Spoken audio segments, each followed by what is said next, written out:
मी माननीय अध्यक्ष हेमंतराजे मावळे व महामंत्री प्रशांत कुलकर्णी यांना विनंती करतो की आजच्या कार्यक्रमासाठी उपस्थित राहिलेले आपले प्रमुख अतिथी अभिनेते, दिग्दर्शक, लेखक, वक्ते माननीय प्रवीणजी तरडे यांना मंचावर घेऊन यावं आणि त्यासोबत सतीश कुलकर्णी यांनाही मंचावर उपस्थित राहण्यासाठी मी विनंती करतो.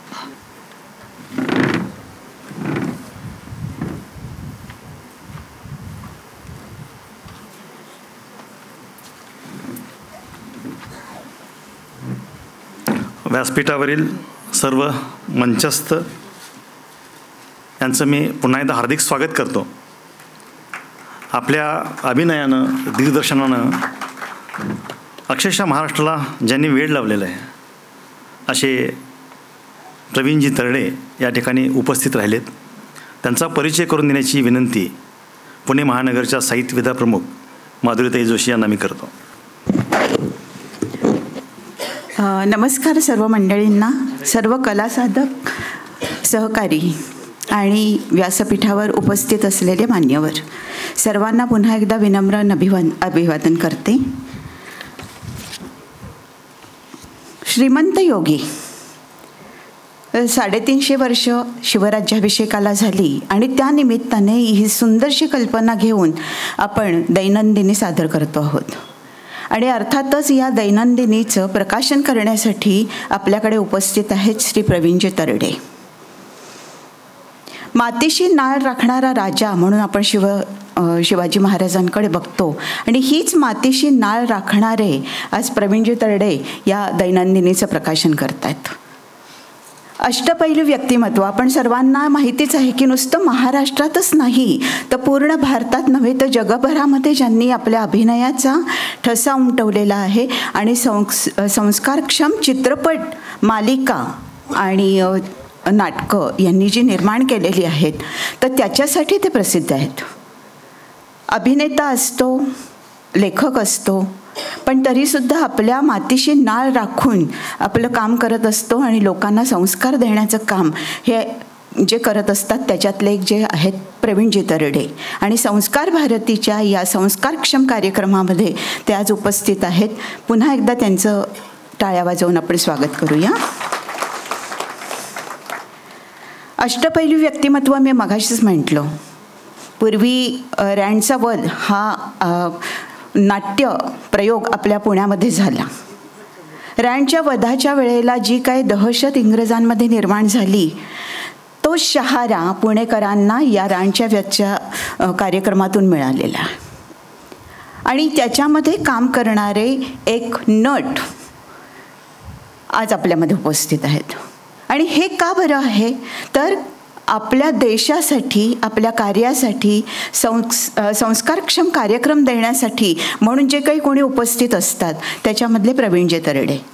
खरं तर त्यांनी MBA केलं आहे, लॉचा शिक्षण त्यांनी घेतलेलं आहे.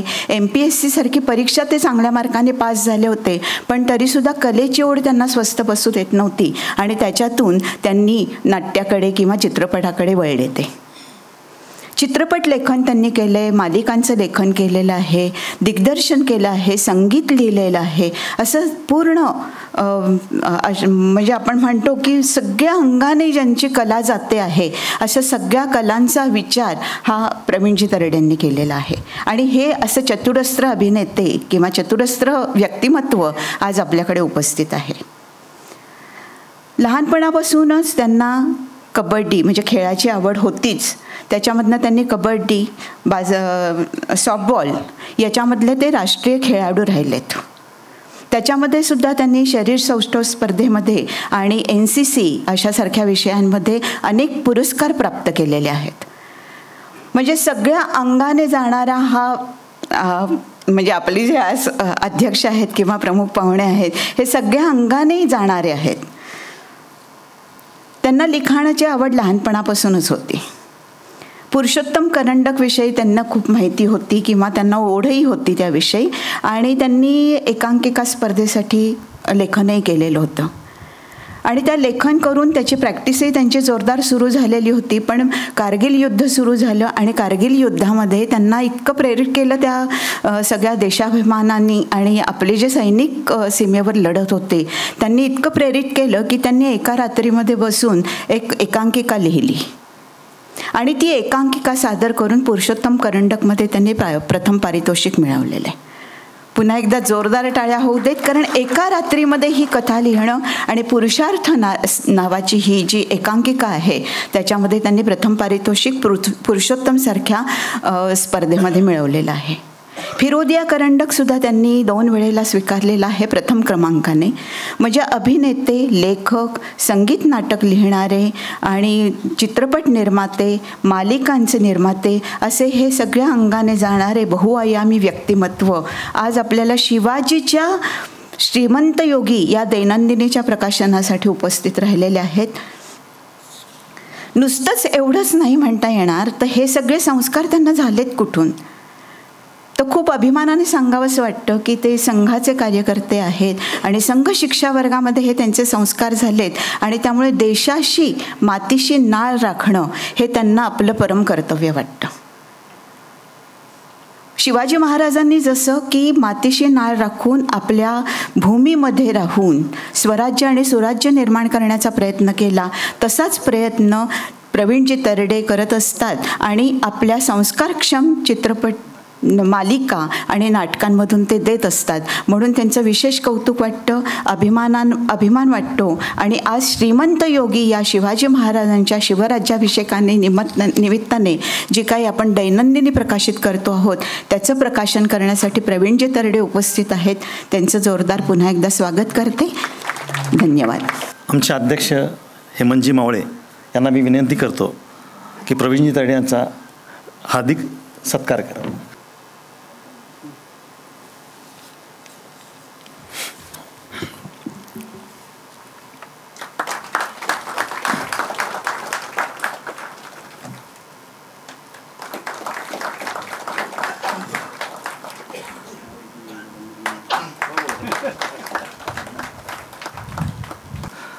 आपण स्क्रीनवर पाहतोय की पूर्वीच्या काही दैनंदिनीचे मुखपृष्ठ आपण यावरती पाहतोय, ज्याचे आपण सर्वजण साक्षीदार आहोत.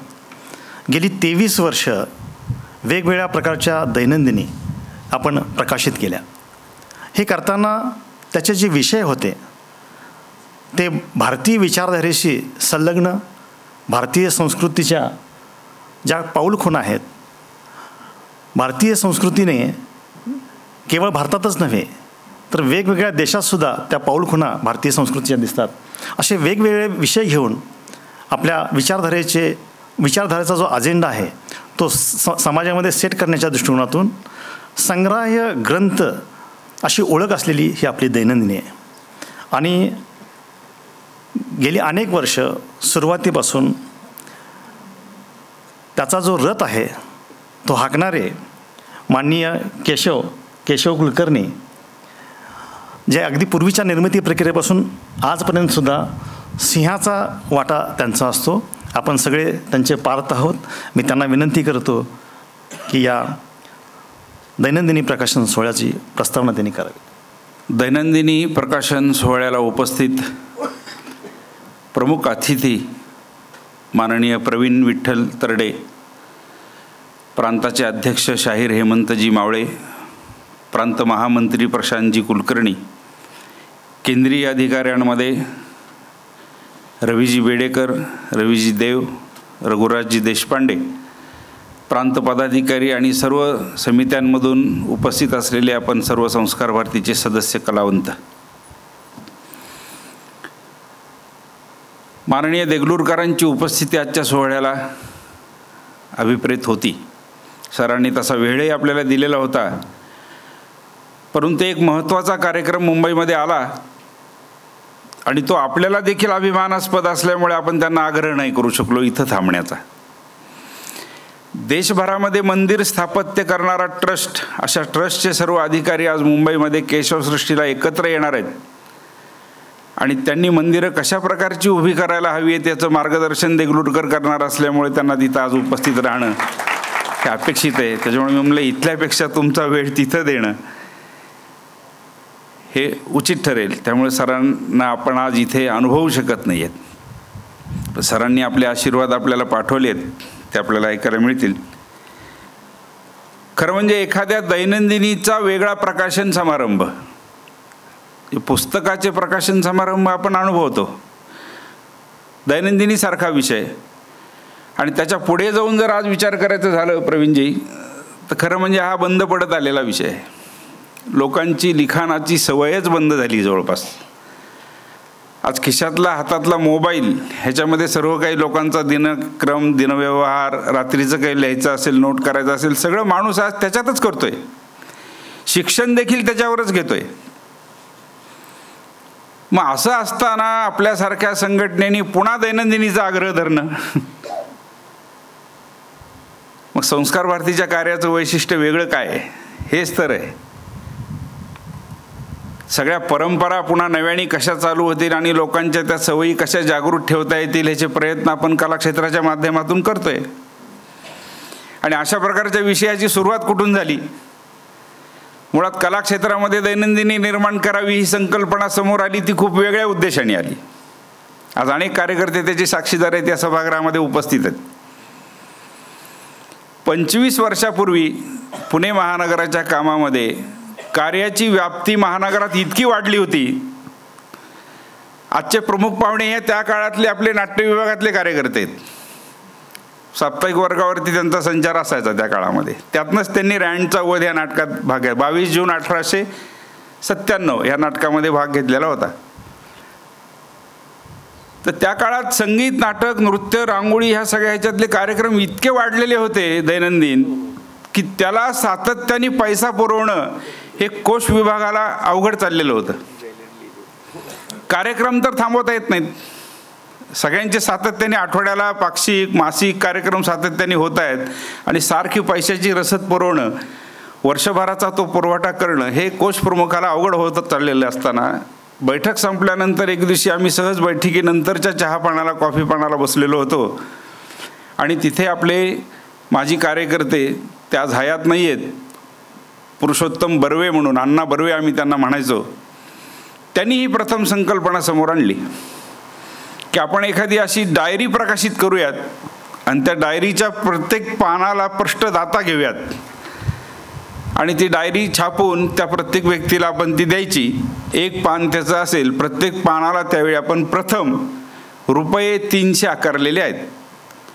1997 साली पहिली दैनंदिनी प्रकाशित झाली. प्रत्येक पानाला ₹300 आकारले आणि पहिल्या वर्षी आपण 250 पृष्ठदाते मिळवू शकलो. ही पहिली दैनंदिनी त्यावेळेस प्रकाशित झाली. कुठलाही विषय नव्हता, फक्त संस्कार भारतीची दैनंदिनी एवढाच परिचय होता पहिल्या वर्षी. आणि उद्दिष्ट काय होतं तर आम्हाला धनसंकलन करायचं आहे. 300 गुणवले 250 आणि काही प्रमुख जाहिराती असं मिळून जे धनसंकलन झालं, त्यातनं महानगराला खूप चांगला निधी शिल्लक राहिला आणि अनेक कार्यक्रम आपण त्या निधीमधनं करू शकलो. उत्साह वाढला कार्यकर्त्यांचा. प्रत्येक वेळी कोष प्रमुखाला कोशात पैसे नाहीत हे सांगणं जे वारंवार लागायचं, ते सांगायची गरज भासली नाही नंतर. आणि तो पायंडा हा त्या दिवशीपासून, त्या वर्षीपासून चालू राहिला आणि हळूहळू 3-4 वर्षानंतर असं यायला लागलं की दैनंदिनी निघते, पण एका वर्षी अशी कल्पना आली की आता दैनंदिनी देतोय हातात, तो सगळा प्रकल्प होतोच आहे, मग ह्याच्याबरोबर एखादा विषय देता येईल का आपल्याला, अशी ती सुरुवात झाली. आणि मग पहिल्या वर्षी लोककलेची माहिती दिली, दुसऱ्या वर्षी संगीत विषयाची माहिती दिली. मग हळूहळू असे एक एक विषय यायला लागले, ते विषय व्यापक होत चालले. आणि जसा विषय व्यापक होत चालले, दैनंदिनीची लोकप्रियता वाढत चालली, पृष्ठदाते वाढले.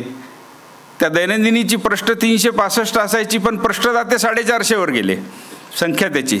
आणि अनेकांनी हे सांगितलं की आम्ही जोपर्यंत जिवंत आहोत आणि तुम्ही तोपर्यंत डायरी काढताय, तोपर्यंत आमचं पान गरीत धरा. अशी आमची पृष्ठदात्यांची लिस्ट ही वर्षानुवर्ष आमच्याकडे आहे. मग आज रविदेवांकडे जर तुम्ही सूची पाहिली आणि माझ्याकडची सूची पाहिली तर निम्म्यापेक्षा अधिक डायरी, म्हणजे 250 पानांची रसद ही आमच्या दोघांकडे तयार आहे. तरी आम्ही थांबवतो इथे. एवढी त्याला लोकप्रियता ह्या सगळ्या विषयाला प्राप्त झाल्यानंतर आपण त्यातनं चांगले विषय द्यायला सुरुवात केली की मी नृत्य साधनासारखी दैनंदिनी काढली की ज्याच्यामधनं भारतीय नृत्य परंपरा ज्या आहेत, 9 प्रमुख नृत्यशैली, त्याचे 9 नृत्य गुरु की ज्यांनी ह्या परंपरा निर्माण केल्या, त्याची रंगीत पानं, नव्याने त्यांचे फोटो, नव्याने त्याचं साहित्य, नव्याने त्याचं पूर्ण सजावट, अशा संकल्पना समोर येत गेल्या. डायरी समृद्ध होत गेली. म्हणजे आज मी असे शेकडो घरं दाखवू शकतो की ते मला सांगतात की तुमच्या पहिल्यापासूनच्या सगळ्या डायऱ्या माझ्या घरी लावलेल्या आहेत, बाकी सगळं रद्दीत टाकतो आम्ही, पण या डायऱ्या रद्दीत टाकत नाही. अशी असंख्य घरं आपल्याकडे आहेत. आत्ता एक साधा पेंटर आहे इथं कुमठेकर रोडला, तो पहिल्या दैनंदिनीपासून प्रत्येक डायरी घेतो, प्रत्येक डायरीत त्याचं पान असतं. खरं म्हणजे तो दररोज जे काम करतो त्याच्या ब्रशनी बॅनरचं, ते त्याच्या दररोजचे उपजीविकेच्या पुरते पैसे त्याच्याकडे येतात खरं म्हणजे, पण तो आपल्या डायरीमध्ये मात्र पृष्ठदान देतो. 24च्या 24 डायरी त्याच्याकडे आपल्याला लागलेल्या आहेत त्याच्या घरामध्ये, आणि ती प्रत्येक डायरी तो डेली वापरतो. त्याच्यात त्याची नोंद आहे की आज किती रुपयाचं काम झालं, शिल्लक पैसे किती राहिले, कोणाकडनं येणं किती आहे. ह्याच्यासाठी दररोजच्या लिखाणासाठी तो त्या पेंटरच्या दुकानात ती डायरी वापरतो. अशी खूप उदाहरणं सांगता येतील. आणि इतके चांगले चांगले विषय आपण हाताळले दैनंदिनीच्या माध्यमातून. जेव्हा शिल्पसाधनासारखा विषय हाताळला की मंदिरांवरची शिल्प, की समाजामध्ये ही लोकांना कल्पना माहिती नाही आहे की मंदिरावर ही शिल्प का असतात. शिल्पकाराच्या मनात आलं, त्याला जे चांगलं कोरता येलं त्यांनी ते कोरलं आणि लावलं मंदिरावर, असं होत नाही. त्याचं एक शास्त्र ठरलेलं आहे, त्याचं एक विज्ञान आहे, त्याचे अभ्यासक आहेत, आणि त्या पद्धतीनेच ते करावं लागतं. कुठलं शिल्प कुठल्या दिशेला कुठल्या उंचीवरती असावं याचे सगळे संकेत ठरलेले आहेत.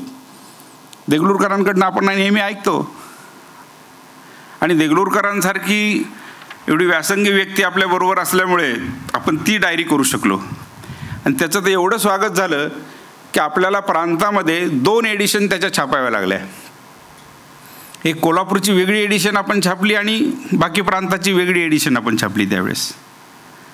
आणि ती डायरी सर्वदूर गेल्यानंतर एका अमेरिकेतल्या व्यक्तीच्या हातामध्ये ती डायरी पडली, आणि त्याचा एके दिवशी फोन आला की या डायऱ्या मला मिळतील का आणि तुम्ही अमेरिकेत पाठवू शकाल का.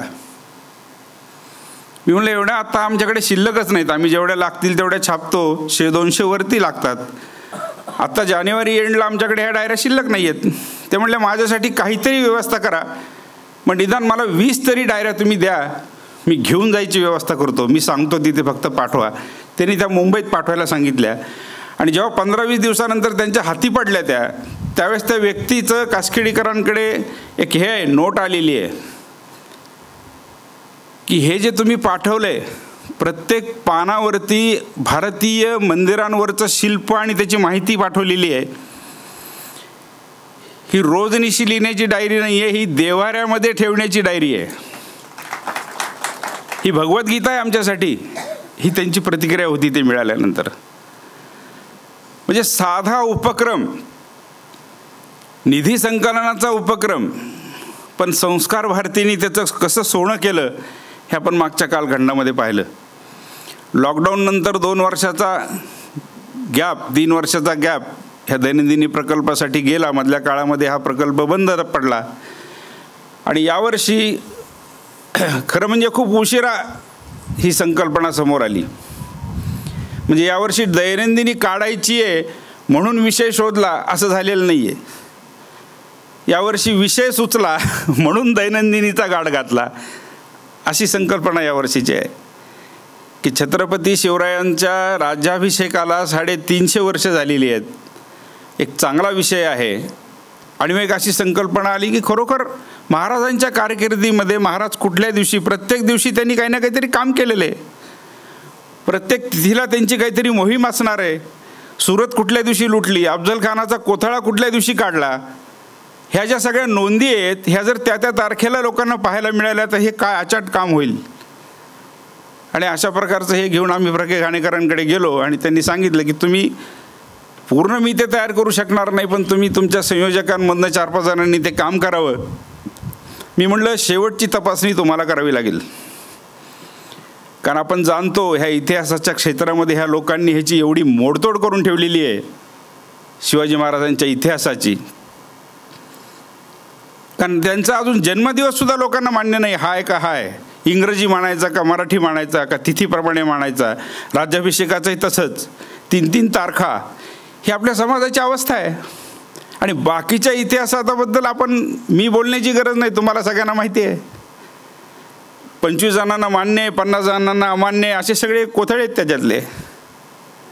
मग अशा संवेदनशील विषयावरती जेव्हा काम करायचं आहे त्यावेळेस तज्ज्ञ मंडळी आपल्याबरोबर पाहिजेत. सतीश कुलकर्णीला फक्त त्याची सजावट करायची माहिती आहे, त्यातलं लिखाण आणि ह्या सगळ्या विषयासाठी तज्ज्ञ माणसांची आवश्यकता आहे. आणि आपलं 35 वर्षामध्ये आपण काय शिकलो तर 10 तज्ज्ञांना एकत्र करायचं शिकलो आणि त्यांचा ह्या सगळ्या प्रवासासाठी, ह्या सगळ्या निर्मितीसाठी त्यांची मूठ बांधायची शिकलो. आणि संस्कार भारतीच्या ध्येय धोरणाप्रमाणे या संघटनेसाठी सगळे हे करायला तयार असतात.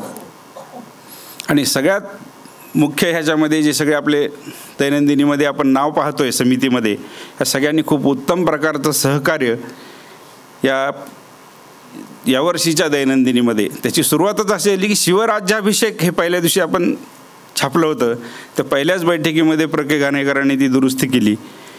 शिवराजाभिषेक, राजाला अभिषेक झालेला आहे त्याच्यामुळे ते राजाभिषेक असं सगळीकडे आलं पाहिजे. इथपासून त्याची सुरुवात झाली आणि ते एक उत्तम संकलन आपण करू शकलो. विनिता देशपांडेंनी या दैनंदिनीसाठीचे जे योगदान दिलेले सगळं योगदान हे अतिशय महत्त्वाचं आहे. कारण बाकीच्या सगळ्या विषयांमधनं आपण सगळी तज्ज्ञ मंडळी गाठवून त्यांच्याकडनं ते पाठपुराव्याने करून घेतलं, पण महत्त्वाचा विषय होता तो प्रत्येक पानावर जो तपशील द्यायचा आहे तो अनेकांनी त्याच्यावर अभ्यास केलेला आहे समाजामध्ये आणि प्रत्येकाचं मत वेगळं आहे. एक ग्रंथ घेतला तर त्यात वेगळी माहिती मिळते, दुसरा घेतला तर त्याच्यात वेगळी माहिती मिळते. मग ॲथॉन्टिक माहिती कुठली हे काढणं खूप कठीण काम होतं की कोणाचंही बोट आपल्याकडे येता कामा नये. आणि मग आपल्या मान्यवरांचं मार्गदर्शन घेऊन ते सांगतील त्या ग्रंथांच्या माध्यमातून, मग बाबासाहेब पुरंदरेंचं पुस्तक आहे, संख्येंचं पुस्तक आहे, विजय देशमुखांचे ग्रंथ आहेत, अशा 4-5 जणांचे ग्रंथ एकत्र करून त्याच्यामधनं आपल्याला त्या तारखांना शिवाजी महाराजांचा जो प्रवास मिळाला की जो आपण संस्कार भारती म्हणून अधिकृत मानू शकतो, हिंदुत्ववाद म्हणून अधिकृत मानू शकतो, तो संदर्भ आपण ह्या दैनंदिनीमध्ये प्रकाशित करू शकलेलो आहोत. त्यामुळे विनिता देशपांडे यांचं पदाधिकारी म्हणून, प्रांत संयोजक म्हणून आणि ह्या कामासाठीचं सगळं त्यांचं योगदान म्हणून, खरं तर आज मला त्या इथे अपेक्षित होत्या पण त्या आत्ता प्रवासात आहेत. आणि शेवटचे 3 महिन्याचं काम तर त्यांनी त्या ज्या प्रवासात ज्या गावी गेल्या तिथे बसून केलेलं आहे त्यांनी आणि तिथून मला मेल केलेले आहेत. असं ते काम आपण पूर्ण केलं. त्याचप्रमाणे सर्व चित्रकारांनी या निमित्ताने, आपण नेहमी संस्कार भारती म्हणून शिवधनुष्यच उचलत असतो. घाणेकरांनी तर पहिल्या दिवशी सांगितलं होतं की सप्टेंबर महिन्यात तुम्ही हा विषय घेऊन आलात, वेळ खूप कमी आहे, हे होणं कठीण आहे. पण आपण कठीण कामच हातात घेतो नेहमी, आपल्याला ती सवय लागलेलीच आहे. आपल्याला संघटनेनेच सांगितलेलं आहे की मग कठीण कामं फक्त आपणच करू शकतो, तरी आपण हे शिवधनुष्य उचललं. आज 8 चित्रकारांनी त्यांना सांगितलेल्या विषयावरती आपण अशी संकल्पना मांडली होती की दर महिन्याच्या शेवटी शिवाजी महाराजांनी जे स्वराज्याची स्थापना केली त्यासाठी ज्या सरसेनापतींनी आपलं बहुमाल समर्पण त्या विषयासाठी दिलं, स्वराज्याभिषेकासाठी, त्यांच्यावरची प्रसंगचित्र नव्याने निर्माण करावीत. जुनी आहेत ती आपल्याला छापायची नव्हती. आपल्या मातब्बर चित्रकारांनी, प्रतिथयश चित्रकारांनी ती करावीत संकल्पनेतनं. त्यावेळेचे पोशाख कसे होते त्याचं रेखांकन अगोदर दाखवावं आपल्या अभ्यासू व्यक्तिमत्वाला आणि मग ते चित्रित करावं. अशा सगळ्या अटी घालून आपण ही 7-8 चित्र तयार करून घेतली. आणि ह्या सर्व चित्रकला विधांनी जे काय आत्तापर्यंत 25 वर्ष काम केले चित्रकार लोक जोडली आहेत, त्या सगळ्या मंडळींनी ह्याच्यासाठी योगदान दिले आणि त्यांनी आपल्याला ही चित्रं तयार करून दिलीत. त्यातली काही चित्रं इथं मांडलेली आपण पाहतोय. आपण इंटरनेटवर सर्च करा, ह्यातल्या एकाही व्यक्तीचं चित्र तुम्हाला मिळणार नाही, त्याचा चेहरा कसा होता हे पाहायला मिळणार नाही. ही नव्याने संकल्पना अभ्यास करून ही चित्रं काढावी लागतात. सुरतेच्या लुटीचं चित्र आहे इथे. ती सुरतेची लूट जी महाराजांनी केली त्याच्या अगोदर रेकी करण्यासाठी त्यांनी सेनापती पाठवला होता, त्यांचा गुप्तहेर. त्यांनी मार्केटमध्ये रेकी कशी केली त्याच्यावरती हे चित्रकारांनी चित्र तयार केलं आहे. अतिशय सुंदर चित्र आहे. तर अशी ही व्यापक अर्थाने समृद्ध अशी दैनंदिनी आज आपल्या हातात पडणार आहे आणि त्याला तेवढंच भरभक्कम व्यक्तिमत्व आपल्यासमोर ह्या प्रकाशनासाठी उपलब्ध आहे, उपस्थित आहेत. तर अशा श्रीमंत योगी 2025 दैनंदिनीचा हा उद्घाटन समारंभ, ही प्रत 2 दिवसापूर्वी काही प्रती तयार झाल्या. देगलूरकर आज इथं उपस्थित राहू शकणार नाहीत म्हणून काल सरांच्या घरी जाऊन पहिली डायरी सरांच्या हातात देऊन त्यांना नमस्कार करून आलेलो आहे. त्यांचा आशीर्वाद आपण ऐकणार आहोत. तिथूनच देगलूरकरांच्या घरातनं प्रके घाणेकरांच्या घरी जाऊन त्यांनाही दैनंदिनी हातात देऊन नमस्कार करून आलो. त्यांचे आशीर्वाद ह्या दैनंदिनीसाठी मिळालेले आहेत आणि अतिशय त्यांनीसुद्धा वेळ काढून ह्या सगळ्या दैनंदिनीतलं संशोधन हे घाणेकरांनी केलं. आणि आपण सगळे जाणतो की या सगळ्या याच्यामध्ये शिवाजी महाराजांसारखा विषय घेतलेला आहे, त्याच्यामुळे समाज ह्याचं स्वागतच करणार आहे. कदाचित आता अनेकांचे ही दैनंदिनी पाहिल्यानंतर फोन येणार आहेत की अरे हे आम्हालासुद्धा पाहिजे, पण आपल्याकडच्या दैनंदिनी संपलेल्या असणार आहेत. प्रयत्न करून अजूनही 15 दिवस हातात आहेत, कारण आपला संकल्प होता 1 जानेवारीच्या आत कुठलीही तक्रार आपल्याकडे येता कामा नये की आम्हाला 1 जानेवारीच्या नंतर डायरी मिळाली. सगळ्यांना त्याच्या आत घरपोच डायरी ही 30 डिसेंबरच्या आत पोचली पाहिजे, हाही आपला संकल्प होता. वेळेत काम करणं हे आपलं धोरण आपण नेहमी ठेवलेलं आहे आणि त्या पद्धतीने आपण हे काम पूर्णत्वाला आणलेलं आहे. आपल्या हातात एक चांगलं हे पडेल. जसं चित्रांचा विषय आहे तसंच एक 6 अश्वारूढ शिवाजी महाराजांची जी शिल्प आहेत घोड्यावरची, वेगवेगळ्या किल्ल्यावर असतील, काही शहरांमध्ये आहेत, हे महाराष्ट्रामध्ये मोठं काम झालेलं आहे. आणि ह्या सगळ्या शिल्पांचा, शिल्पकारांचा जो निर्मितीमागचा इतिहास आहे तो देखील त्याच्यावरती मोठमोठाले लेख तयार होतील असे आहेत. मग तो करमरकरांनी केलेला असेल, BR खेडकरांनी केलेला असेल, वेगवेगळ्या ठिकाणचे हे स्टॅच्यू आहेत. अप्रतिम, सगळ्यांनीच अप्रतिम स्टॅच्यू केलेले आहेत. संभाजीनगरमधला थोपट्यांचा असेल तर असे त्यांच्याकडनं आपण चांगले फोटो घेऊन या दैनंदिनीमध्ये प्रकाशित केलेले आहेत. आणि या दैनंदिनीमध्ये संपूर्ण पृष्ठदात्यांनी आणि जाहिरातदारांनी, अनेक संस्थांनी आपल्याला खूप चांगलं मार्गदर्शन हे केलेलं आहे.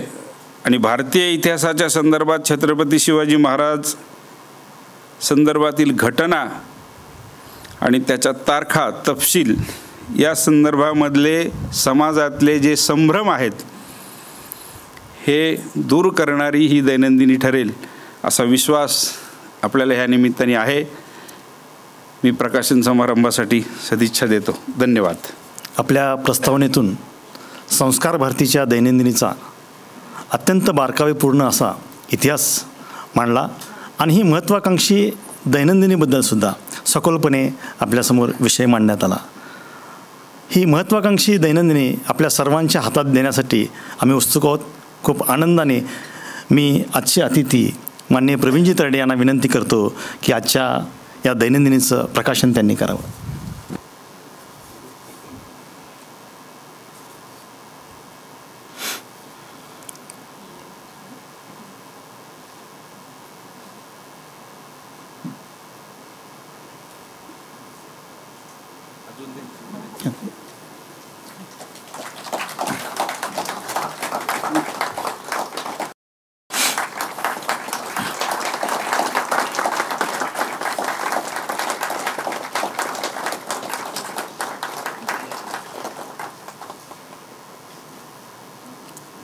दोन मोठे पॅनल आपण दिलेले आहेत.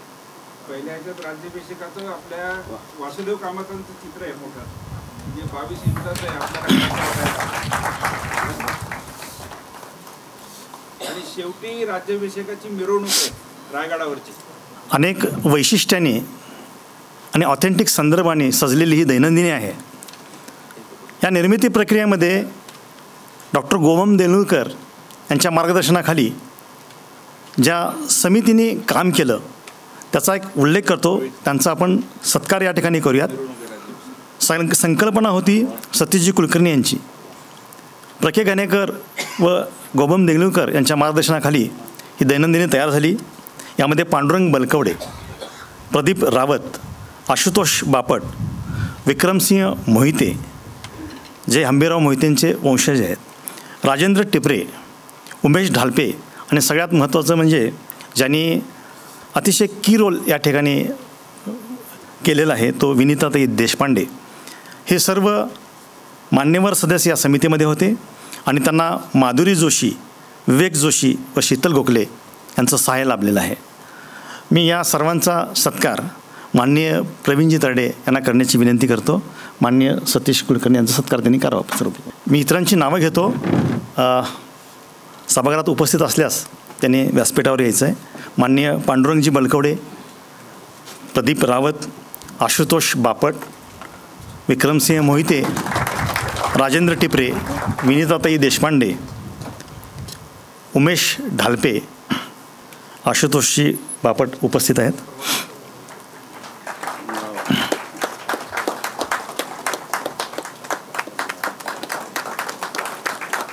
मुद्रित शोधनासाठी माधुरी जोशी यांचाही सत्कार करावा. विवेक जोशी आहेत का, शीतल गोखले. याचबरोबर ज्या चित्रकारांनी ही चित्रं रेखाटलेली आहेत त्याच्यामध्ये बाजीप्रभूंचं चित्र माननीय चेतन भोसले यांनी काढलेलं आहे. ते असतील तर त्यांनी व्यासपीठावर यावं. फारुख नदाब यांनी बहरजी नाईकांचं चित्र रेखाटलेलं आहे. गागा भट यांचं चित्र मंजिरी मोरे यांनी रेखाटलेलं आहे. कान्होजी जेदे यांचं चित्र ज्ञानेश्वर सोमुलवार यांनी रेखाटलेलं आहे. उडलया हेरमठ यांनी ओके हां चालतं. फारुख नदाब, ज्ञानेश्वर सोमुलवार,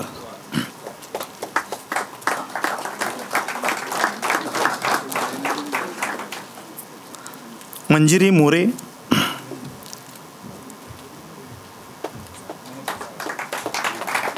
कुडलया हिरेमठ. कुडलया हिरेमठ यांनी तानाजी मालुसरांचं चित्र रेखाटलेलं आहे. आणि प्राजक्ता मेस्त्री यांनी सोनोपंत दवीरांचं चित्र रेखाटलेलं आहे. आहेत का त्या? मुक्ता पुसाळकर याही असतील तर त्यांनी व्यासपीठावर यायचं. त्यांनी कुठलं रेखाटलं? आणले नाहीत ते चित्र.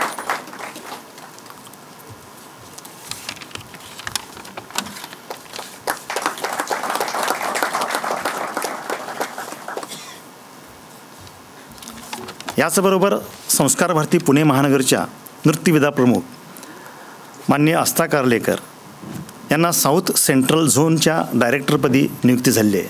त्यांचाही सत्कार माननीय प्रवीण तरडेजी यांनी करावा अशी विनंती करतो.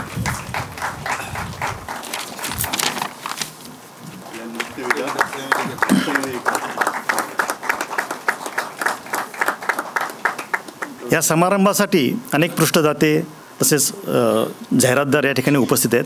मी फक्त त्यांचा नामोल्लेख घेऊ इच्छितो. व्यासपीठाच्या समोरच्या रांगेतच माननीय ॲडव्होकेट शार्दूल जाधवर या ठिकाणी उपस्थित आहेत. जाधवर इन्स्टिट्यूटचे ते संचालक आहेत. त्यांचंही मी हार्दिक स्वागत करतो. ज्यांच्या मार्गदर्शनाखाली आपण ही दैनंदिनी तयार केली. डॉक्टर देगलूरकर ते आज एका कार्यक्रमामुळे या ठिकाणी उपस्थित नाही राहिले, पण त्यांनी आपल्या या कार्यक्रमासाठी शुभेच्छा पाठवल्यात. मी अहिल्यानगर समितीचे नाट्यविधा प्रमुख तेजस अतितकर यांना विनंती करतो की त्यांनी त्या शुभेच्छांचे वाचन करावं. नमस्कार. देगलूरकर सरांनी ज्या शुभेच्छा त्या वाचून दाखवतो. आज संस्कार भारतीची 2025ची दैनंदिनी प्रकाशित होत आहे आणि ही आपणा सर्वांसाठी आनंद देणारी घटना आहे. श्री सतीशने फार परिश्रमपूर्वक हिचे नियोजन केले आहे. नामवंत चित्रकारांच्या सहभागामुळे ही देखणी झाली आहे. विशेष म्हणजे छत्रपती शिवरायांच्या दैनंदिन शौर्याची आठवण करून देणारी ही असल्याने प्रभावी देखील झाली आहे. ही केवळ दैनंदिनी नसून हिला एक प्रबोधनाचे आणि इतिहासाचे स्वरूप प्राप्त झाले आहे. मित्रवर्य सतीशजी यांची कल्पकता, योजना आणि कामाचा उरक स्पृहणीय आहे. या प्रकाशनासाठी प्रसिद्ध अभिनेते व दिग्दर्शक श्री प्रवीण तरडे लाभले आहेत. ही भाग्याची घटना होय. यावेळी मी उपस्थित राहू शकत नाही ही खंत आहे. या प्रकाशन समारंभाला माझ्या शुभेच्छा. डॉक्टर गो बम देगलूरकर. ज्यांच्या मार्गदर्शनाची आपल्या सर्वांना उत्सुकता आहे. मी अधिक वेळ न दवडता माननीय प्रवीणजींना विनंती करतो त्यांनी आपल्याला संबोधित करावं. व्यासपीठावरील मान्यवर आणि समोर उपस्थित सर्व संस्कार भारतीच्या संस्कारक्षम रसिकांना नमस्कार. संबोधित असं म्हटले मला जरा दडपण आलं त्यामुळं, कारण समोर जे उपस्थित आहेत ते सुद्धा नुसते प्रेक्षक नाहीत तर आपापल्या क्षेत्रात प्रत्येकानं मोठं नाव कमवलेलीच माणसं, चित्रकार, साहित्यिक, लेखक, आमचा मल्या, साऊंड रेकॉर्डिस्ट, असे मोठी लोक आहेत. जाधवर साहेबांचं तर तुम्ही जे केलं आहे तिथं सासवडला त्याचं खूप कौतुक आहे. त्यामुळं संबोधन असं नाही म्हणता येणार. आता गप्पा गोष्टी या निमित्तानं कार्यक्रमाला आलेलो आहे. लेखक, दिग्दर्शक, अभिनेता ही नंतरची ओळख असली तरी मूळ मी राष्ट्रीय स्वयंसेवक संघाचा स्वयंसेवक आणि 1992-93 साली संघाचा विस्तारक पूर्णवेळ म्हणून मी गेलो होतो. त्यामुळं संघ संस्कार हा सर्वप्रथम. नाटक क्षेत्रात MBA LLB नंतर आलो आणि नंतर मग त्या क्षेत्रात रमलो, त्यालाच पूर्ण वेळ व्यवसाय म्हणून स्वीकारलं. त्याआधी संघाचा विस्तारक म्हणून आल्यानंतर ABVPचं, त्यानंतर संस्कार भारतीचं नाटकाच्या निमित्तानं आणि उदय निंदुरकरांच्या बरोबर ज्या आम्ही लेण्यांवरती, शिल्पांवरती काम करायचो त्याच्यासाठी 2 वर्ष काम केलं. असं MBA नंतर 4-5 वर्षे पूर्णवेळ परिवाराच्या कामासाठीच त्यावेळी दिली होती. त्यानंतर नाटक क्षेत्रात स्थिरावलो आणि पूर्ण करिअर यात करायचं ठरवलं. त्यामुळं मूळची ओळख ही तिथून असल्यामुळे संस्कारांमध्ये किंवा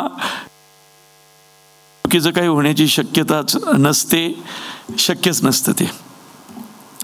आता या क्षेत्रामध्ये काम करताना जबाबदारी खरं तर मोठी होती, कारण चित्रपट हे माध्यम असं आहे की आत्ता तुम्ही त्यातून काय सांगता, किंवा संघाचं 100वं वर्ष सुरू होईल आता, आपल्या सगळ्यांसाठीच अत्यंत महत्त्वाचं वर्ष आहे. अनेक उपक्रम आणि कार्यक्रम आपण त्यानिमित्तानं करूच, परंतु या 100 वर्षांचा आढावा घेतल्यानंतर मागची 10 वर्ष सुखाची सोडली तर खडतर प्रवासच संघाचा चालू होता, आजही आहेच. आणि त्याचं फळ वेगवेगळ्या स्वरूपात आल्यानंतर परिवार मोठा झाला. संस्कार भारती असेल, त्यानंतर अनेक वनवासी कल्याणाश्रम असेल, आपण वाढत गेलो आणि आपल्या कामाची व्याप्तीही वाढत गेली.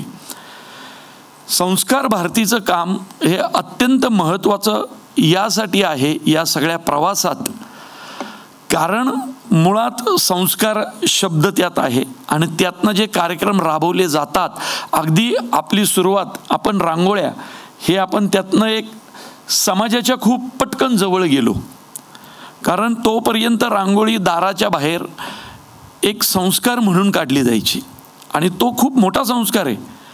म्हणजे आजही माझी बायको एवढं, म्हणजे तिने आत्ता फुलवंती सिनेमा लिहिला आणि दिग्दर्शित केला, तरी त्या शूटिंगमध्येही गडबडीतही ती आपली सकाळची रांगोळी काढणार, भले 4 टिपक्यांची असेल, पण ती काढून जाणार, मग पुढचं सगळी कामं. तर तिथून संस्कार भारतीने सुरुवात करून तिचं काम इतकं मोठ्या प्रमाणात केलं. आपण बीडला बरोबर त्या मंदिरासमोर आपण एक प्रयोग केला होता नाटकाचा, त्याचं लेखन दिग्दर्शन मी केलं होतं आणि त्यालाही आता बरीच वर्ष झाली माझ्या मते, हो ना, 25 वर्षांपूर्वी. समोर जे आनंद हर्डीकर बसलेले आहेत लेखक, त्यांची कन्या माझ्या नाटकात काम करायची, अमृता, ती सुद्धा त्या प्रयोगात त्यावेळी इन्व्हॉल्व होती. नाटक आणि सिनेमा करताना जे भान बाळगावं लागतं ते आम्ही तरी बाळगलं. म्हणजे माझे चित्रपट असतील, दिग्पालचे असतील, कारण संस्काराचं सगळ्यात मोठं माध्यम ते आहे. तुम्ही चित्रपटातून काय दाखवता. आता काय माहिती आहे का, चित्रपट आला, तो 25 आठवडे चालला, त्यातनं काय पैसे मिळाले नाही मिळाले, आणि मग तो चित्रपट कालांतरानं TV वर गेला, कुणी पाहिला नाही पाहिला, इथपर्यंत त्याचं स्वरूप काही वर्षांपूर्वी मर्यादित होतं.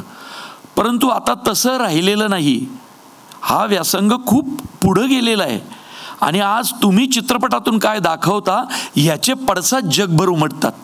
तुमचा देश काय आहे, तुमचं राज्य काय आहे, तुमचा इतिहास काय आहे, तुमची भाषा काय सांगते, हे चित्रपटातून जगाला कळतं.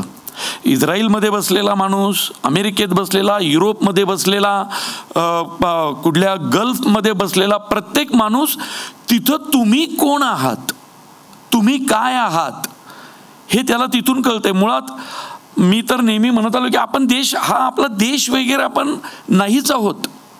आपण सभ्यता आहोत, सिव्हिलायझेशन. आपण खूप जुने आहोत. देश तरी बाउंड्र्या बदलत राहतात आणि देशाला एक आकार वेगवेगळ्या वेळी वेगवेगळा येत राहतो, पण आपण त्याच्याही पलीकडे आहोत. आपण सभ्यता आहोत, आपण सनातनी सभ्यता आहोत. ती किती जुनी आहे, तिचा संस्कार कुठून सुरू होतो.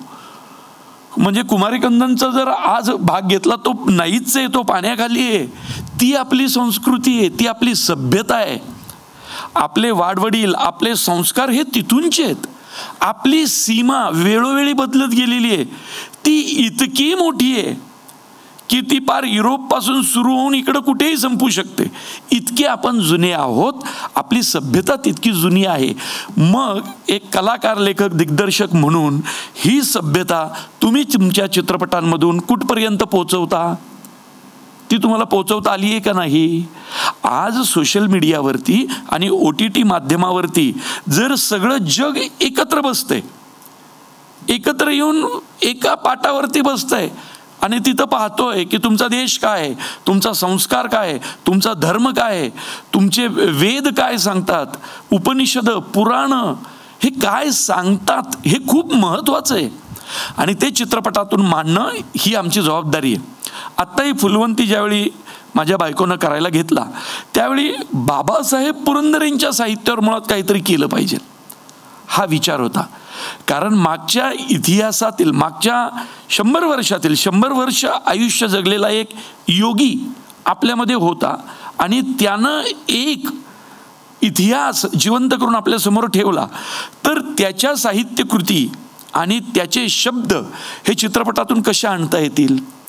मग त्याच्यात एक शास्त्रीचं, व्यंकटधरी नरसिंह शास्त्री, त्या शास्त्रीचं घर कसं असेल, त्याची जगण्याची पद्धत काय असेल, त्या शास्त्रीचं कुटुंब सकाळी उठल्यापासून रात्री झोपेपर्यंत कोण असेल, काय असेल, हे चित्रपटाच्या माध्यमातून स्नेहल म्हणजे माझ्या बायकोनं सांगण्याचा प्रयत्न केला. ती वेदांवरती अभ्यास करते, ती वेदांवरती तिचा डिप्लोमा होऊन आता ती डिग्रीच्या शेवटच्या वर्षाला आहे. तिने तिच्या आवडीनं ते स्वीकारलं आहे.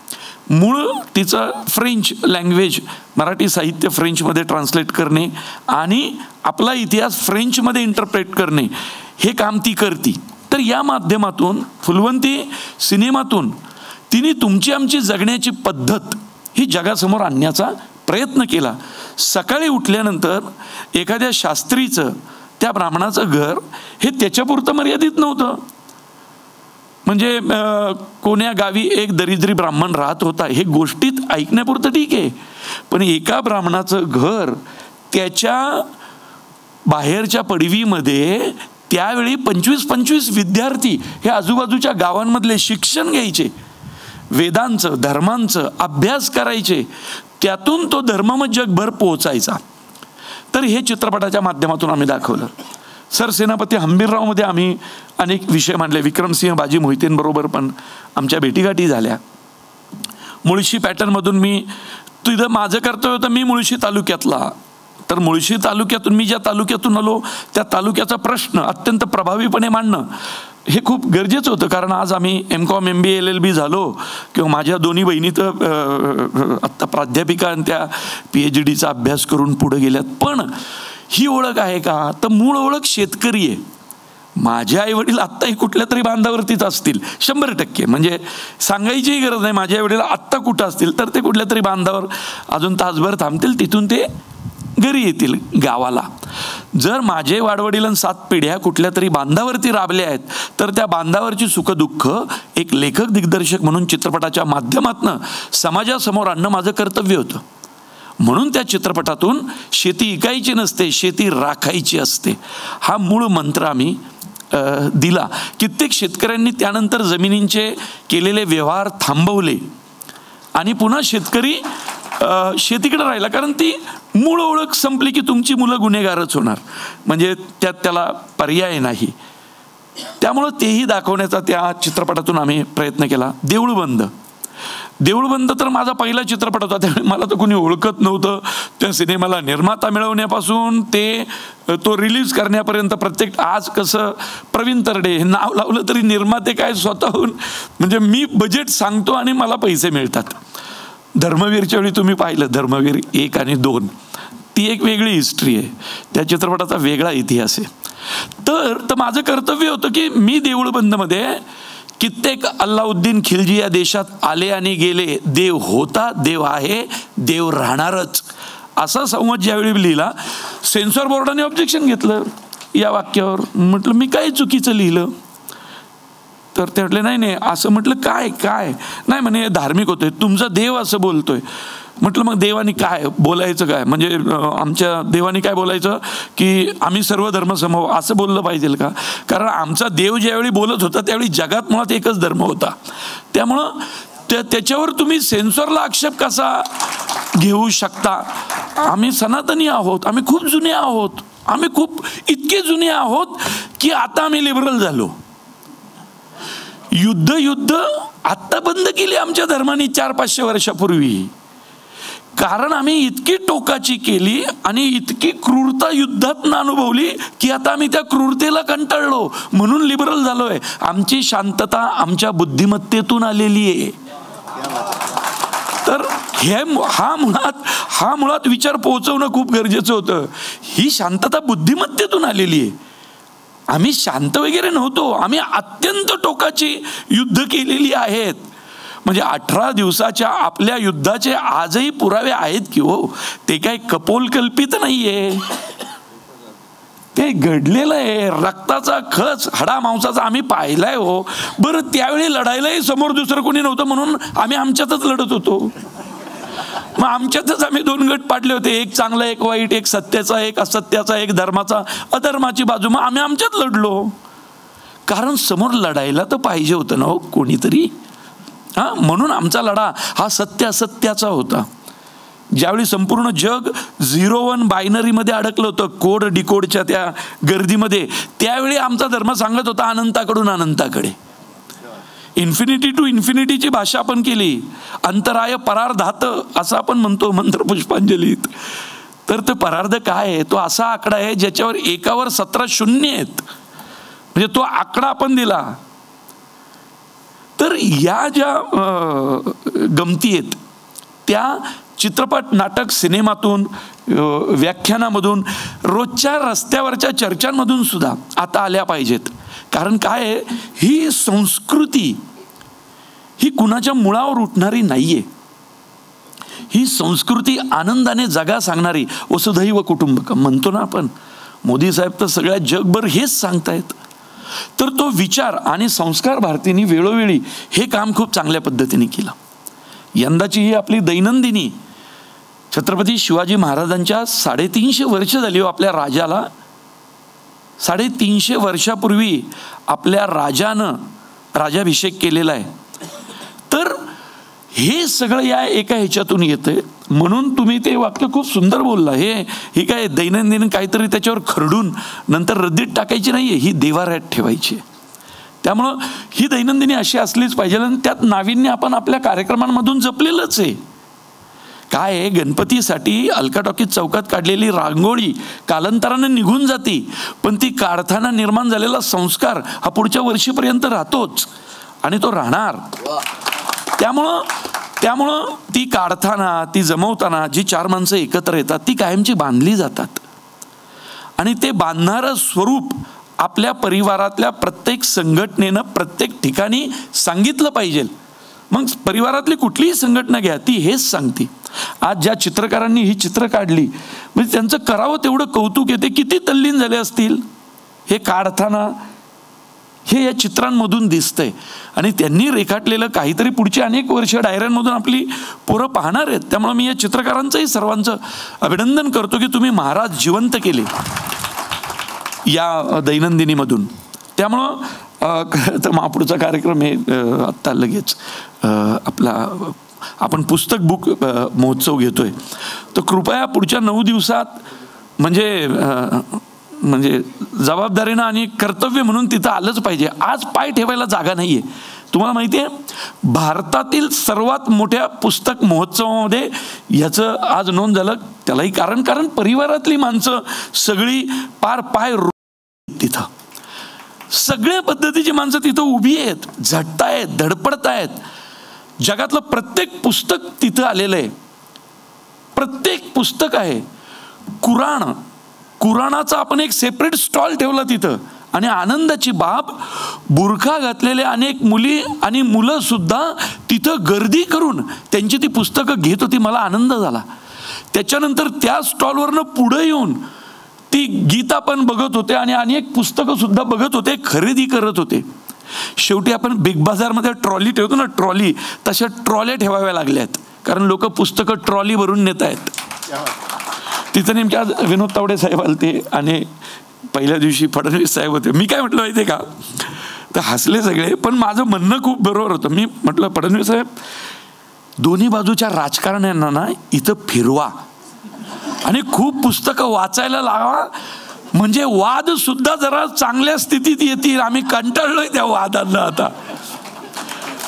त्यामुळे ना त्या पद्धतीनं करण्याचा खूप प्रयत्न केला पाहिजे. ते धर्मवीर सिनेमा करताना पण मी ते धर्मवीर सिनेमा एक व्रत म्हणूनच केलेला होता. तुमच्यातल्या किती जणांनी पाहिला अजून माहीत नाही मला. विशेष करून धर्मवीर भाग 2 हा तुम्ही पाहायला विसरू नका, कारण मग तुम्हाला पालघरमध्ये नक्की काय झालं ते कळेल. ते का झालं, त्याचं कारण काय. पालघरमध्ये 2 साधू गेले, त्यावेळी आवाज उठवला नाही गेला, पण त्यातून शिंदे साहेबांच्या मनात पहिलं बीज कुठं, तो बाळासाहेबांच्या विचारांमध्ये आणि दिघे साहेबांच्या विचारसरणीत वाढलेली पोरं होती हो ही. किती दिवस ती गप्प बसणार ना मंत्रिपदांसाठी न्यायच्यासाठी. तर त्या प्रकरणानंतर ते अस्वस्थ झाले आणि मग जे काय घडलं ते मागचे आपण 2.5 वर्ष आणि आता पुढं 5 वर्ष पाहणारच आहोत. तात्पर्य काय, तर ज्यावेळी असे चित्रपट मानतो, जुन्या काळात जब्बार पटेल साहेबांनी हे काम केलं. आम्ही जब्बार पटेलांना मी माझे गुरु मानतो, कारण आमच्यासाठी खूप त्यांनी महत्त्वाचं त्यावेळी मदत केलेली आहे. तर ना त्यांनी कसे परखड सिनेमे मांडलेच की त्यावेळी, सामना असेल, सिंहासन असेल, हे आणि अत्यंत जबाबदारीने केले. आता काय झालंय, मनोरंजनाच्या नादात ती जबाबदारी लेखक दिग्दर्शक विसरत चाललेत. आणि पैसा काय, पैसा मिळतोच. पैसा काय, मी आता उद्या शेतीत गेलो तरी माझं MBA पेरिशेबल प्रोडक्टमधलं आहे, मी शेतीमध्ये काहीतरी करेल. परंतु जर माझ्याकडं एक माध्यम आहे काहीतरी समाजापर्यंत पोहोचवण्याचं आणि आडपडदा न बाळगता, तर मी शांत का बसू. मी माझा विचार त्या चित्रपटातून मांडत राहणार. त्यामुळं कदाचित त्यामुळेच मीच एकमेव आत्ता लेखक दिग्दर्शक आहे असा मराठीतला ज्याचा एकही चित्रपट अजून फ्लॉप नाही. 5ही चित्रपट माझे सुपरहिट गेले, लोकांनी डोक्यावर घेतले, माझ्या निर्मात्यांनी करोडो रुपये कमावले, सगळे प्रॉफिटमध्ये. कारण विषय समाजाचे होते, समाजाचं काहीतरी सांगणारे होते. आता देऊळबंद भाग 2 येतोय. याच्यामध्ये मी शेतकऱ्यांच्या आत्महत्यांवर बराच अभ्यास केल्यानंतर माझ्या असं लक्षात आलं, छत्रपती शिवाजी महाराजांच्या काळात शेतकऱ्यांनी आत्महत्या केलेलं कुठं ऐकवीत नाही. महाराजांनी समजा काय 25 वर्ष प्रभावीपणे राज्य केलं, राज्याभिषेकापर्यंत, बरोबर, आणि त्यानंतर 6 वर्षांनी महाराज गेले. तर त्या काळात एकही शेतकऱ्याची आत्महत्येची नोंद नाही. मग ऐनजिन्सी कर्ज पद्धत म्हणजे काय महाराजांची, किंवा पराशर ऋषींनी कृषी पराशर हा जो ग्रंथ लिहून ठेवलाय तो वाचल्यानंतर असं लक्षात येतं, शेतीतलं अध्यात्म ज्या दिवशी शेतकरी विसरला त्या दिवशी आत्महत्यांना सुरुवात झाली. शेतीतलं अध्यात्म आहे, हे अध्यात्म आहे.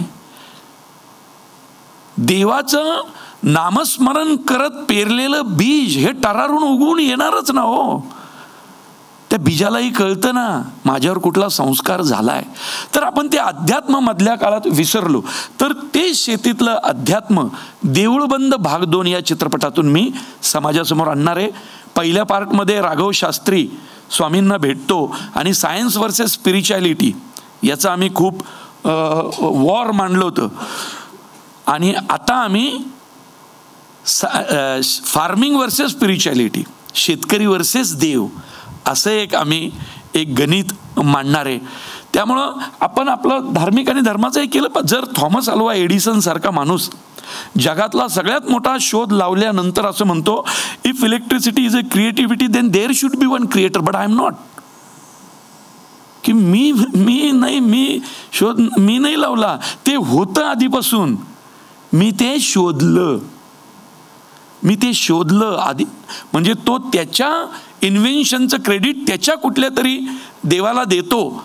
तर आपण आपल्या प्रत्येक ह्याच्यातून ते म्हणणं प्रभावीपणे आलं पाहिजे. आज संस्कार भारतीच्या या कार्यक्रमात तसं ना मला व्यक्त व्हायची असं काही संधी मिळत नाही, बोलायला कधी मिळत नाही, कारण आम्ही सिनेमातून बोलतो. बरं, सिनेमे इतका बिझी असतो की ते माझं सतत, म्हणजे सतीशजी म्हणते ना, हा पावला माझा एकदाचा नवसाला, असं झालंय. म्हणजे एक तर सांगायची माणसं ते परिवार संस्कार भारतीय लोक ते काय सोडत नाही एखाद्याला धरलं एकदा तर. त्यामुळं ते मी नाही हे शूटिंग ते शूटिंग.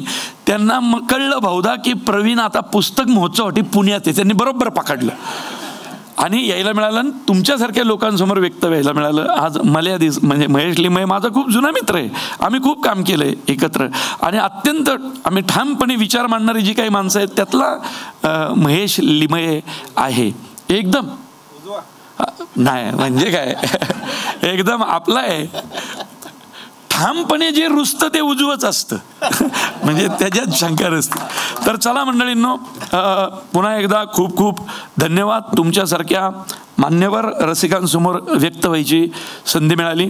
ज्यावेळी चित्रपट येतील त्यावेळी थिएटरमध्ये जाऊन पाहत जा. काय होतं, माझे सिनेमे बहुतांश वेळा लोक टी व्हीवर बघतात नंतर, कारण सिनेमे नंतर खूप फेमस होतात. तर थिएटरला जाऊन पाहिले तर आमच्या ह्यांना पण, निर्मात्यांना पण खूप बळ मिळतं.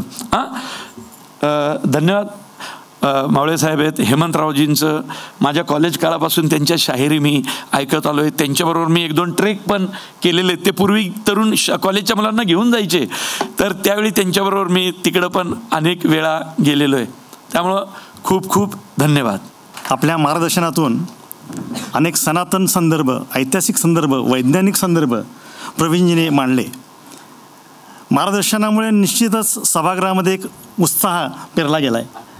अनेक प्रकल्प प्रमुख म्हणून मला असं वाटतं की पुढच्या दैनंदिनीपर्यंतचा हा उत्साह टिकून राहिला आणि पुढच्या दैनंदिनीचा मार्ग प्रशस्त झालेला आहे. त्याबद्दल मी धन्यवाद देतो आणि मी आमचे महामंत्री प्रशांत कुलकर्णी यांना विनंती करतो की आभार व्यक्त करावं.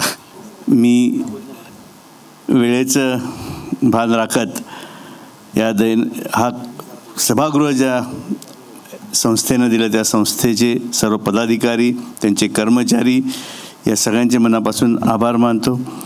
दैनंदिनीच्या कामकाजात ज्यांचे आम्हाला मदत झाली, मार्गदर्शन झालं, त्या सगळ्यांचे मी मनापासून आभार मानतो. चित्रकार असतील, त्यानंतर आमचे आश्रयदाते असतील, ज्यांनी पृष्ठदान आणि जाहिरातीतून केलं, त्या सगळ्यांचे आभार मानतो. तसंच अन्य प्रवीणजी यांचे मी मनापासून आभार मानतो की त्यांनी आम्हाला इथं वेळ दिला. आपल्या सगळ्यांचे मी आभार मानतो आणि सर्व ज्ञात अज्ञात कोणी राहिलं असेल तर त्या सगळ्यांच्या प्रति मी माझे आभार व्यक्त करतो आणि इथंच थांबतो. संपूर्ण वंदे मातरमसाठी सोनाली साहू यांना मी निमंत्रित करतो. वंदे मातरम, वंदे मातरम, सुजलां सुफलां मलयज शीतलां सस्यश्यामलां मातरं वन्दे मातरम्. शुभ्रज्योत्स्नां पुलकितयामिनीं फुल्लकुसुमितद्रुमदलशोभिनीं सुहासिनीं सुमधुरभाषिणीं सुखदां वरदां मातरं वन्दे मातरम्.